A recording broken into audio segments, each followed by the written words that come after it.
علامہ صاحب یہ بتائیے کہ ریاست مدینہ کا جو شہری نظام تھا وہ کیسا تھا؟ شہری نظام میں افراد کا دخل ضروری ہوتا ہے، لہذا رسول اللہ صلی اللہ علیہ وسلم نے افراد کو یہ تعلیم دی کہ راستوں پر مت بیٹھو۔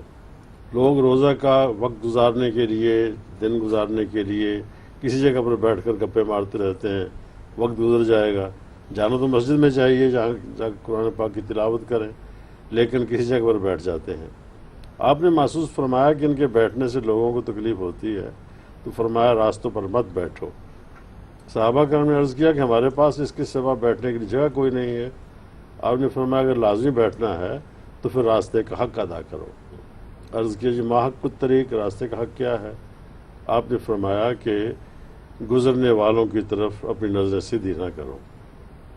ہمارے ہاں تو یہ تصور ہے نا کہ جو آ رہا ہے جہاں سے نظر آنا شروع ہو گیا دیکھنے لگ گئے، جب تک وہ چلا نہیں جاتا، آنکھوں سے اوجھل نہیں ہو جاتا یا گلی نہیں مڑ جاتا، اس کی طرف دیکھتے رہتے ہیں۔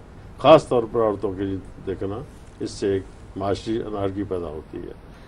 تو راستے کا حق فرمایا کہ گزرنے والوں کو تکلیف نہ دو، ان کی طرف نظریں سیدھی نہ کرو۔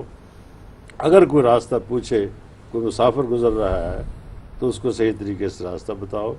یہ راستے کے حقوق ہیں جن کی ادائیگی بہت ضروری ہے، اس طرف ہمیں توجہ دینے کی ضرورت ہے۔